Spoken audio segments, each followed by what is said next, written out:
Hey everyone, in addition to the PowerPoint slide I provided that I made for this section, I wanted to give I guess a more visual explanation or conceptualization of the anion gap and kind of how it works with high anion gap metabolic acidosis and a normal anion gap metabolic acidosis. So the normal anion gap, which we established in our PowerPoint, is 12 plus or minus 4 milliequivalents per liter. Now, this value is going to vary by your lab. Okay? So like I said, you're not going to see this perfectly all the time, but it usually falls within this range of a normal anion gap. The good news is that means that you're probably not going to be calculating this, but you need to know the parts of the whole to really understand what's going on. So this leads us to this point right here, where I'm drawing this red dot. So to calculate the anion gap, we're basically trying to compensate or figure out the amount of unmeasured anions and cations, okay? And we do that by taking these major cations and anions and adding their concentrations together and subtracting them to get whatever this normal value would be, okay? So just a brief chemistry review. Cations are positively charged ions and anions are negatively charged ions, okay? So cat equals plus, an equals negative, okay? So you see this equation here, you have the concentration of potassium plus the concentration of sodium minus the concentration of bicarbonate plus the concentration of chloride. So what I'm going to do here is going to confuse you, but it really doesn't mean that much. Oftentimes we omit potassium in this equation.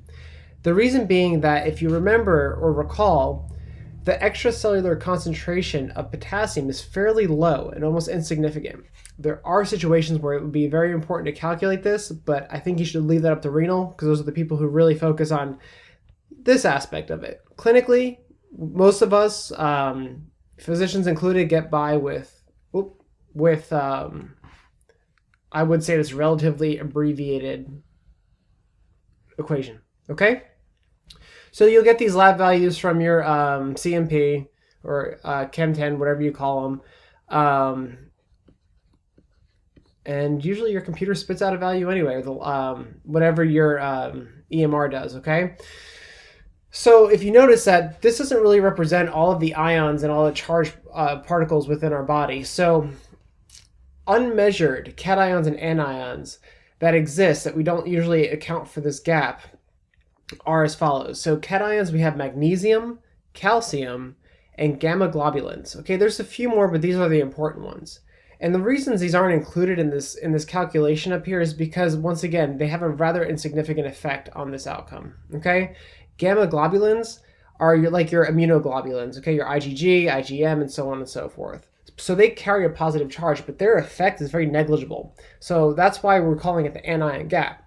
So anions, negatively charged particles, be it ions, not ions, just proteins or anything else, organic acids like down here, they're going to contribute to this gap and they're going to contribute to this different pathology and mixed disorders, okay?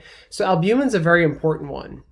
And you'll see in the slides that I provided with this module that albumin will affect your anion gap interpretation significantly, okay? So low states of albumin would portray a falsely normal anion gap. So your patient could have a high gap metabolic acidosis. Make sure you check their albumin, okay? Other important unmeasured anions are phosphates, sulfates, organic acids, which go along with the mud piles acronym that's provided in the slides, and lactate. The reason I have lactate in red here is because we all know lactic acidosis and things like that. So this will be a way to kind of conceptualize that. So lactate is, this chemical equation is here.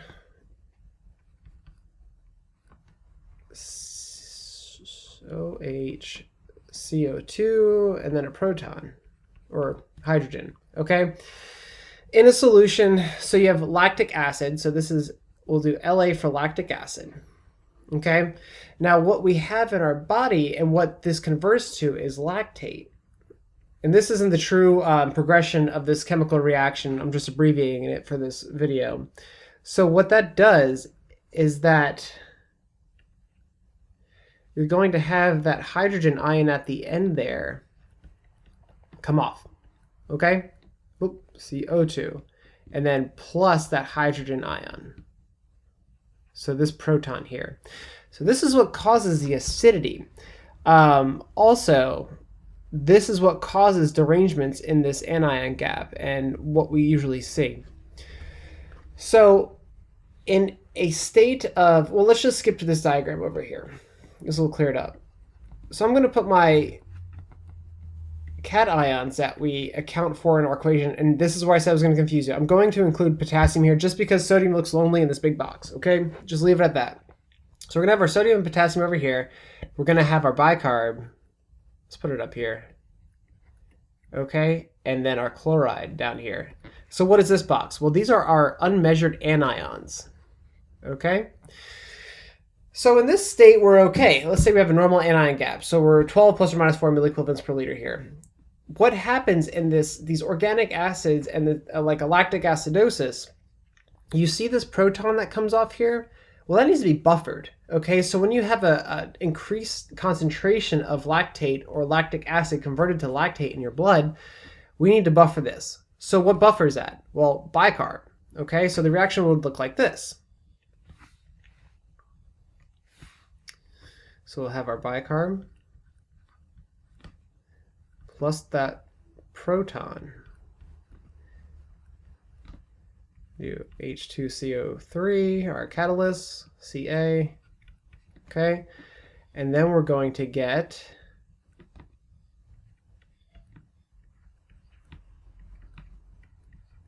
okay.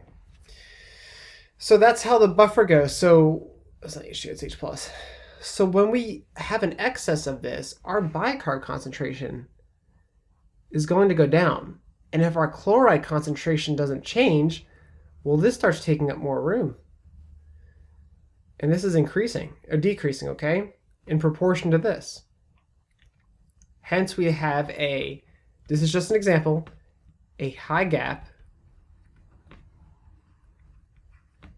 metabolic acidosis. All right, this is a very simple explanation of it. And I think it's pretty straightforward, honestly, because this is what you're going to have happen. You have to buffer the proton that comes off that acid that's dissociated, okay? So with a high gap metabolic acidosis, we're going to see a low bicarb, okay, and maybe a normal chloride. So this is getting a little crowded here, so I'm going to scroll down. All right. So to the other thing we have, so let's say we have a metabolic acidosis going on, but we have a normal gap. So normal gap metabolic acidosis. And so this is somewhat straightforward, but really what's happening, instead of bicarbonate being a buffer, we're actually losing bicarbonate, and or we're increasing our chloride concentration. So whatever is going to balance this out. So refer back up to this equation. Let's say that goes down and that stays the same. What's going to happen? Okay, if that goes down and that goes up, we're going to have a normal gap, but we're still going to have a metabolic acidosis. So oftentimes normal metabolic acidosis is called a hyperchloremic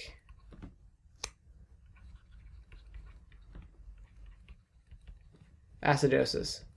Now that doesn't necessarily mean that that is the main cause of it, but that's a characteristic of it, okay?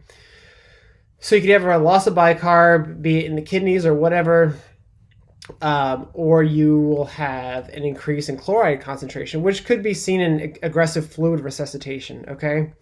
And that's really the easiest way to explain the concept of the anion gap in the quickest way possible.